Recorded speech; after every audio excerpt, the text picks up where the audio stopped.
and welcome to the Debunking Economics podcast with Professor Steve Keen. I'm Phil Dobbie. Today we look at labour mobility. Do we need more of it or less of it? The US government is trying hard to get net migration down to tens of thousands.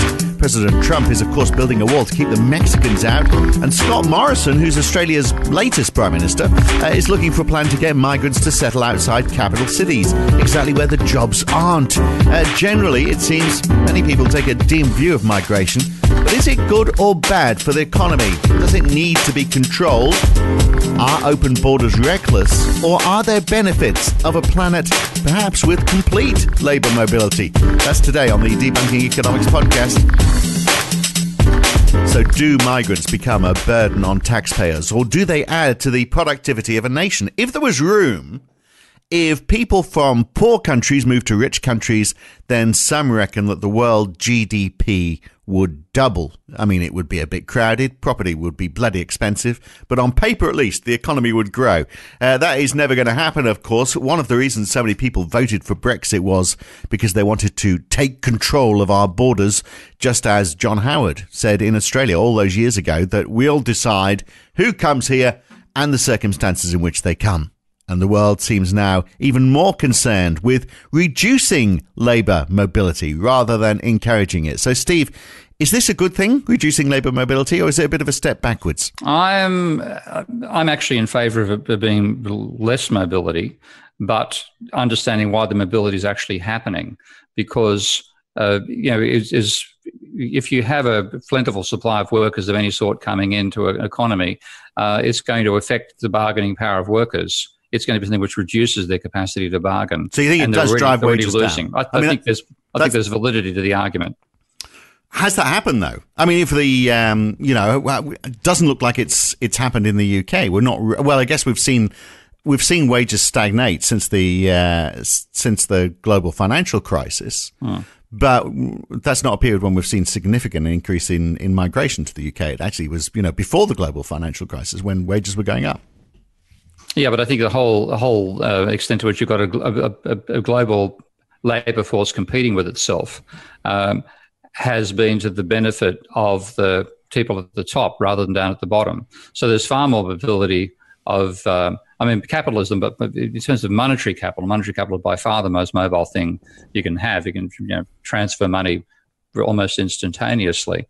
But workers are the ones who've moved physically, and that's in terms of productive resources. That's the workers have been shifting from one country to another, normally moving from a third world country to a first world country.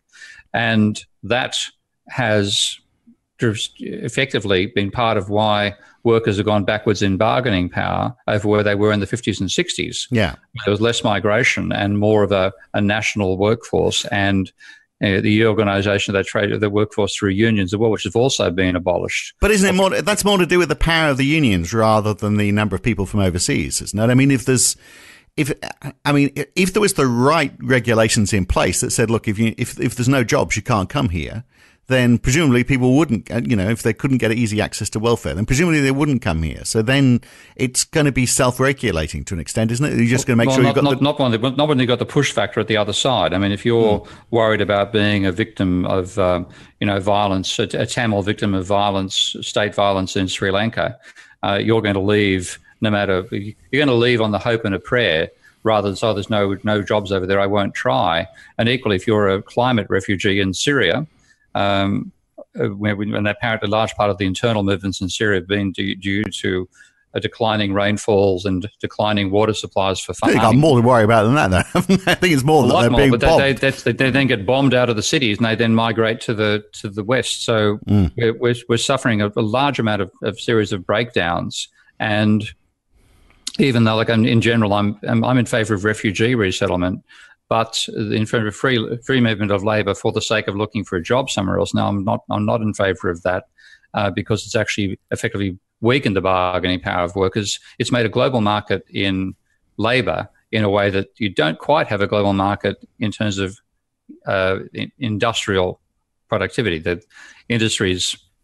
But why not? I mean, if you had that global market of both, free movement of people and capital, which obviously is what the European Union has been trying to do, if you extended that on a global scale, and people went where the jobs were, and the jobs went where the people were, you'd have a more fluid system. That would have to be a good thing, wouldn't it? Ultimately, whether it's practical or not, in theory, it would be a good thing. What you start seeing is actually a depopulation occurring and a concentration of both industry and capital in boom sectors and a elimination of them elsewhere. I gave a couple of speeches in Croatia 1 or 2 years ago, drove from Zagreb down to Pula, which is where I was speaking, and we went through several villages where I just noticed it was unusually quiet.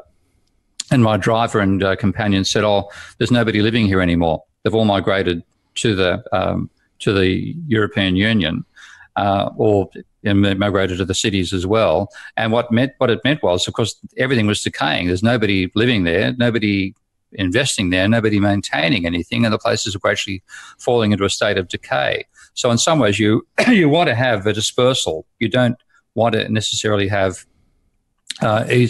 you want a dispersed population to some degree. You don't want a concentrated one. But if you've got an area like that, I mean, I don't know what the investment situation is in that country, but if you could invest freely, and there were a lot of unemployed people, or people who you could get to work for you on lower wages, why wouldn't companies say, "Well, here's an opportunity"? Because there has to be expenditure in the first place. Expenditure drives income, and if nobody to spend, there's no income to be able to market into. But you sell overseas, in a global marketplace. You sell overseas. Well, that's been the philosophy, and we've seen a large increase in exports from the periphery to the centre. Again, taking advantage of low wages to do that. But again, that ends up undermining a mass consumption society, because the workers who have been producing the Nike shoes certainly can't afford to buy them. Whereas we had the old days of the Ford manufacturing company, then the Ford workers could afford to buy some of the cars they were producing. And that's what we've undermined. And I think partly labour mobility has been a factor in helping bring that about. So 7% of all people employed in the UK in 1993 were born overseas. Now that's 18%, so it's more than double. Less than half of those, by the way, were born in Europe. The rest come from elsewhere, so more than half from outside Europe. So we've seen a big increase in the proportion of foreign-born workers. You'd be pretty hard pushed to say from 1993 to today, that's really held the economy back, unless you can equate it to financial crises. But aside from those financial crises, which I'd argue are for completely different reasons, this growth of foreign workers in Britain hasn't really slowed Britain down, has it? No, I think that's a fair point. But what it's meant is the distribution of income, which is already biased against workers, has become more biased against workers. And that's the problem. I mean, you're getting to the point where you're not going to get those foreign workers coming in anymore because they can't afford to live on the wages they're going to get. Yeah. So that's not exactly the way to succeed in terms of cutting out the elements of the labour mobility. But we're seeing that, aren't we? It's sort of almost So first of all, if they're better off, for example, working here than they were in Poland, is that necessarily a bad thing if they're doing jobs which we're not seeing a high level of unemployment as a result of all of these foreign workers, but it is self-regulating because they've all buggered off back home now because they've realised it's not such a great deal living in the UK now. I can't get my car washed in the car park, for example. It used to be the easiest thing in the world. Now I have to pay twice as much to get my car washed, or go and put it through a car wash machine rather than having it done in the car park. Well, there's the first piece of evidence that we're seeing them leaving the country.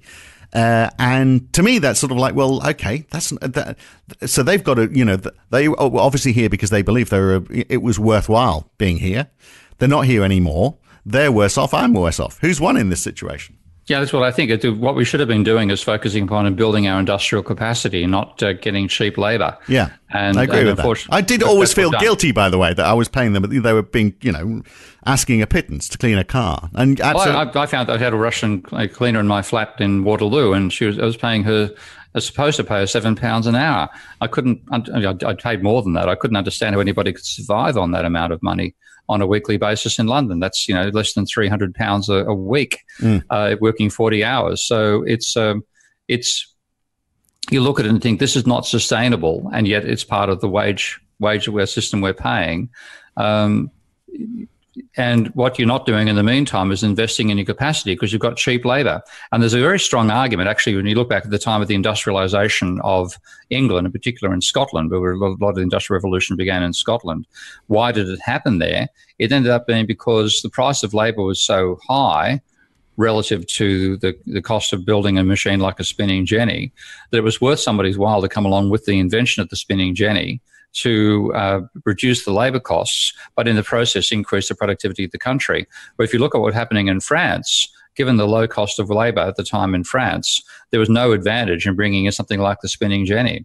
So to some extent, a high wage is a stimulus to the sort of investment we associate with capitalism. So in other words, we squandered the opportunity, didn't we? So we had a lot of people wanting to move to this country, and we complained about them, when we should have actually been saying, well, okay, let's put them to good use and let's use all these people and let's have more to encourage our industry further. In which case, wouldn't we be saying, well, yeah, the mobility of labour in that situation is a good thing? Instead, you started from the premise that I didn't start from, mate. So what the premise I'm starting from is your high wages are actually often a stimulus to investment.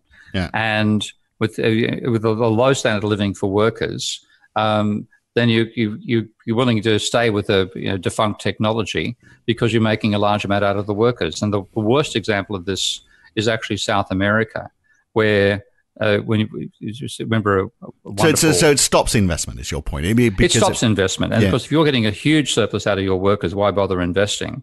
And that's the hacienda capitalism of South America is a major part of why South America hasn't developed, because the wages are so low, the income of the wealthy is so high, their consumption, it's all financed through export sales rather than domestic sales, and they're spending their money trying to keep up with the American capitalists rather than competitive with their own workers. So you get a very, very skewed distribution of income in Latin America, and you don't get any investment. And Latin America is, in terms of productive investments, name a famous Latin American-based firm.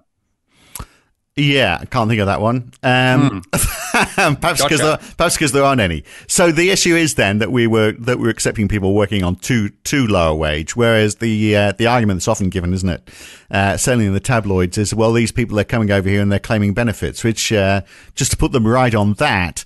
You do have to prove, and this is why, getting back to the original question, if you've got the right checks and balances in place, is mobility of labour a bad thing? So if you come from the European Economic Area to work in Britain, right now you have to show that you've got a genuine prospect of work to be able to claim any unemployment benefit for more than 6 months. So you can come over here, look for work. If you can't find work within 6 months, you've got to go back from wherever you came from, because you're not going to get any benefits whatsoever.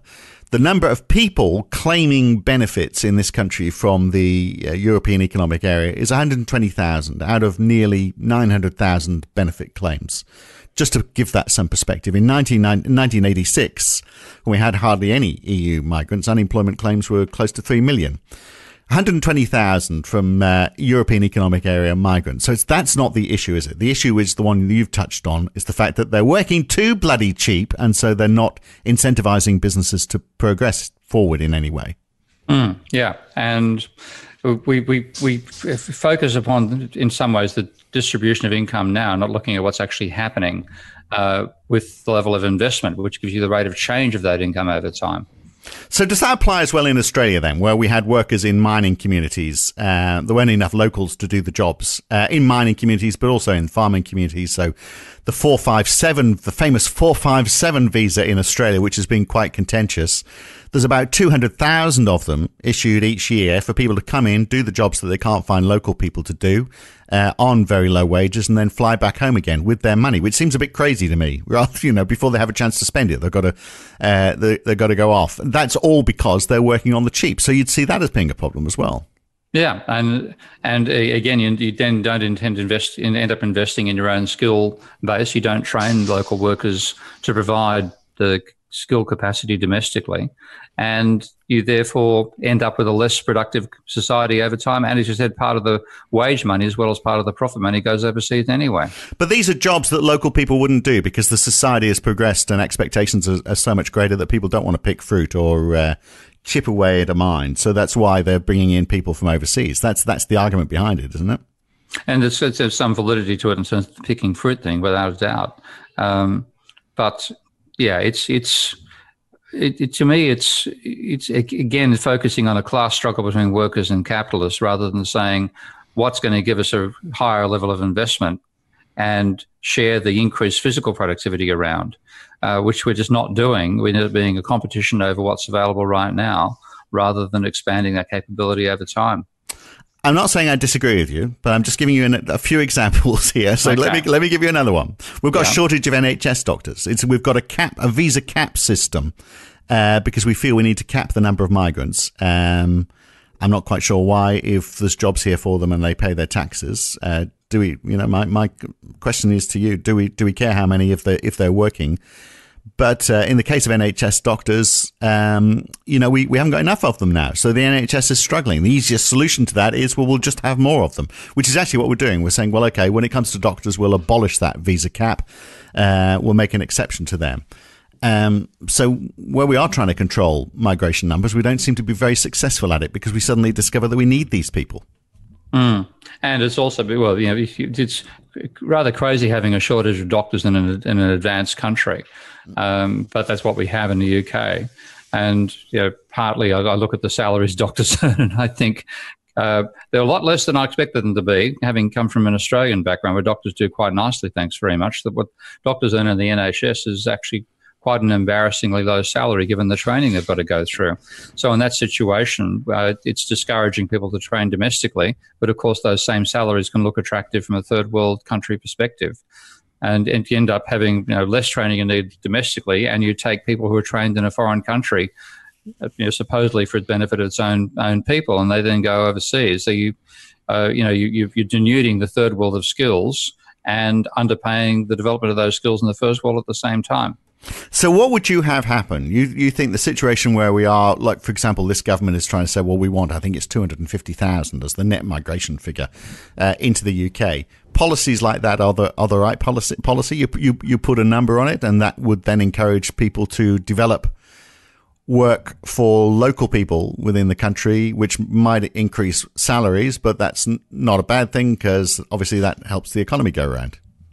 Yeah, I'd prefer to focus on developing your domestic skills.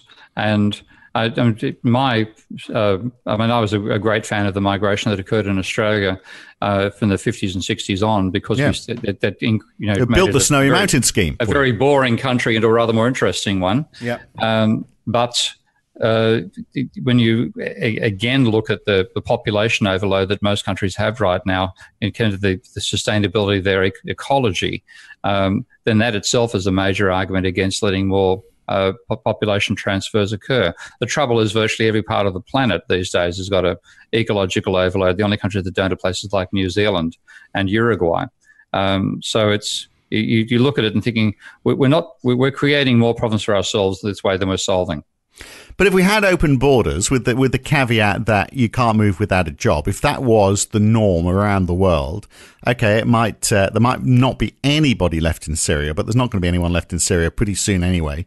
We might, on the positive side, start to break down inequality on the planet, mightn't we? Because people might start to say, well, okay, there's some areas now where there's opportunities. If we also said free movement of capital, where people say, yes, I'm going to invest in those areas because there's people working in those areas. Right now, only 3% of the population live outside the country they were born in. So we are pretty much tied to the countries where we were from. If we had more fluidity of movement, you actually think that would be a bad thing? I think we underestimate the need for diversity, because we're always focusing upon efficiency as the economic obsession. And you need diversity for innovation to occur, and I like a bit of some diversity within country, but diversity between them as well. And when you go to a globalized marketplace, when you have no powerful workers as well, it ends up being the workers who pay the price for it, and they're the ones who are already suffering in the economy, whether you're talking in Syria or in the UK. And I just want to think it strengthens the hands of workers, and to a large degree, I think the free movement of labour has actually weakened the power that workers have to bargain. And we're seeing sort of world that leads to, where even now the central banks are complaining wages aren't rising enough. I mean, not for them, I'm sure. Yeah, the old complaint used to be wages are rising too much. Now they're in the strange world. They've got to say, wages aren't rising enough. But, weren't you guys always trying to reduce the level of wage rises and reduce bargaining capability for workers? Well, you've got your dream. Why aren't you happy? Yeah. And the reason is because even on their metrics, it ends up being a dysfunctional system. So we all stay where we are, even though you and I have both not followed that advice.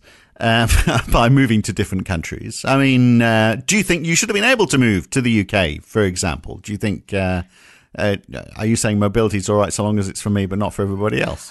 Good question. I think I certainly like a certain amount of mobility, but I like mobility as a pull factor rather than a push factor. And what we've got is a large part of the migration we're complaining now is a push factor. People are leaving the parts, the Slavic part of the world, the Middle Eastern part of the world, because of social conflict and economic breakdown and climate problems, not because they want to enjoy the weather in England. And that to me is the worry, that we have so many push factors now that they're overwhelming what would the much smaller level of movement that would exist if we only had pull factors taking people around the planet. Right. But if you could mitigate those push factors, then it would be less of an issue in that case. That's really the thing. I mean, we're creating those pushes on a grand scale in countries like Syria, and we've done that a large part in Africa as well. So people are becoming refugees because of the effect of Western interventions on those countries, and then we're complaining about the impact of that on Western societies. We went to a wonderful old Philip Cobb cartoon with a two-handed American, one feeding a starving local and the other strangling that same local. And the local says, "Excuse me, senor, does your left hand know what your right hand is doing?" And that's the situation we're in. We're complaining about the impact on our societies of excessive migration and movement. We're causing it by our interventions in countries like Syria. And at 250,000, if that is the figure, if it's not, it's pretty close to it as the net, which is unachievable. I don't think we're ever going to get there, as the net migration figure for the UK. I mean, is that sustainable for the economy, or do you need more people than we are breeding, to keep the economy growing? If you go to growing by population growth, you don't get a growth in per capita income out of it. And it's also a strong argument, this is being used in Australia quite a lot these days, that what you get is what they call capital broadening. You've got to add more roads, more schools, more power lines. You don't get capital deepening. You don't go from roads to rail, high-speed rail. You don't build more factories. You're just simply increasing the infrastructure. And that, at the same time, when you look at the ecological burden in those countries who are already adding more people to a country which is already consuming more of its productive capacity than it can renew every year. So I would rather put a stop to that sort of thing than push the big population approach to GDP, which doesn't increase GDP per capita and quite arguably reduces it. Right. All right. Well, there we are. So no open borders. We need to. We're doing the world is moving in the right direction as far as you're concerned, then, because we are seeing the closing up of borders. Now, you think that's a step in the right direction? Relatively. I mean, but I'm not going to close borders. Obviously, we're not going to, or academics. No, Well, I mean, some people would say, well, the refugees are the people who are least likely to contribute. I mean, you've got, obviously, we have they're human beings, so we have to find an answer. But, a lot of people would say, well, these are the people who are least likely to provide a positive impact to the economy, because they are so culturally different and also perhaps less able to move into the workplace.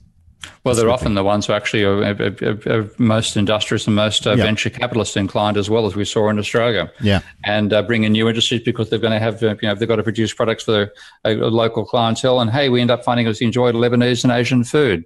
So there's an extent to which that's the internal diversity, which is a good thing. It's which revives cultures and so on. But when it ends up being a cheap industrial factory fodder or cheap cleaners, not so good for the society overall. Okay, very good. We'll leave it there. You went in a different direction to where I thought you were going to go, in a different direction to my thinking, but maybe we'll meet in the middle somewhere sometime. Okay, mate, speak to you next time. Yeah, I am of the school of thought that actually thinks that more migration is better than less migration, simply because if you are moving people from poor countries and they are upping their wealth, they probably are sending some of that money back, but at the same time they're pushing up the income, national income in this country as well.